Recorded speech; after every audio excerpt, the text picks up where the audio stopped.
What happens when a woman who has publicly shared her deepest grief, her struggles with weight, and her journey through two painful divorces sits down for what should be a friendly interview, only to have every wound reopened on live television?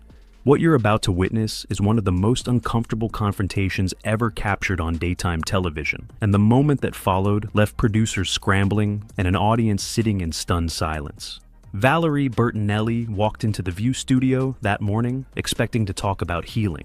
Instead, she found herself face to face with someone who seemed determined to make her bleed all over again. Before we dive into this explosive story, make sure to subscribe to the channel and let me know in the comments what you think about what happened, because trust me, you're gonna have strong feelings by the time this is over. The morning had started with such promise. Valerie Bertinelli arrived at the ABC studios 2 hours before her scheduled appearance, her usual warm smile greeting everyone, from the security guards to the makeup artists. She was there to promote her latest cookbook, a deeply personal project filled with recipes that had helped her through the darkest period of her life. The book wasn't just about food, it was about survival. It was about finding small moments of peace in a kitchen when the rest of your world is falling apart. In the green room, she reviewed her talking points with her publicist. They had discussed the questions that might come up: her weight loss journey, her divorce from Tom Vitale, the healing process after losing Eddie Van Halen. She was prepared to be open and vulnerable because that's who Valerie Bertinelli had always been: authentic, real, unafraid to show the messy parts of being human. Little did she know that her vulnerability was about to be weaponized against her. What she wasn't prepared for was an ambush disguised as an interview. The studio lights were hot as Valerie took her seat at the famous table. The audience was warm, giving her a standing ovation that brought genuine tears to her eyes. These were her people, women who had grown up watching her on One Day at a Time, who had followed her journey through the decades, who saw themselves in her struggles and triumphs. They cheered not just for the actress they remembered, but for the woman they had come to know through her candid social media posts and her willingness to be real in a world that demanded perfection. Whoopi Goldberg opened the segment with characteristic warmth. "We are so happy to have our next guest here today. She's been in our living rooms for nearly 50 years, from Barbara Cooper to her own cooking shows. Please welcome the incredible Valerie Bertinelli." The applause was thunderous. Valerie waved, dabbing at her eyes with a tissue she'd brought from the green room. "Thank you so much," she said, her voice catching slightly. "It means so much to be here with all of you. I've watched this show for years, so this is a real honor." Sarah Haynes jumped in first with a question about the cookbook, and Valerie lit up talking about the recipes, the memories attached to each one, the way cooking had become her meditation during impossible times.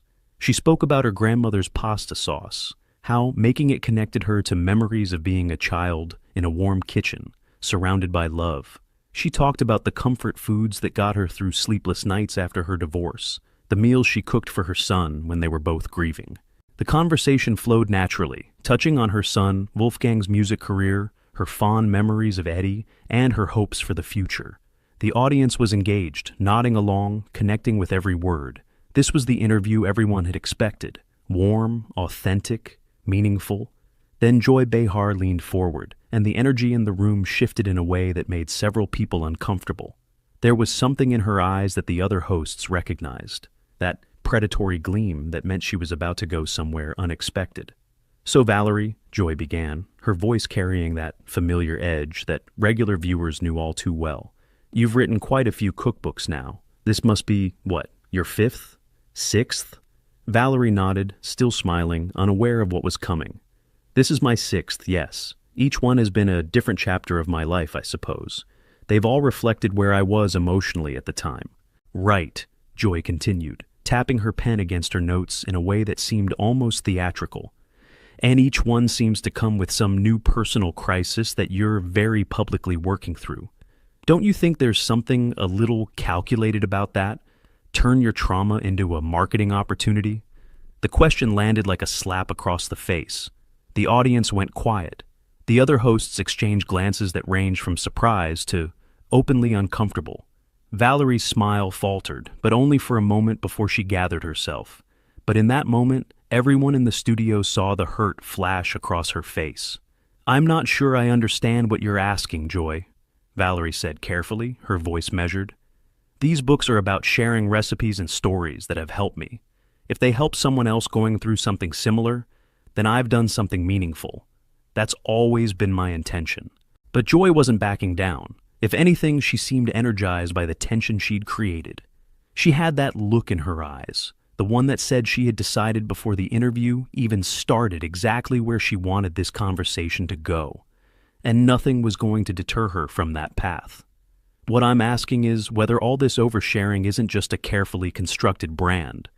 The weight struggles you talk about constantly. The divorce you've made sure everyone knows every detail about. Even your grief over Eddie seems to pop up whenever you have something to promote. Doesn't that strike you as a bit convenient? The studio was so quiet now that the hum of the lights seemed deafening. Valerie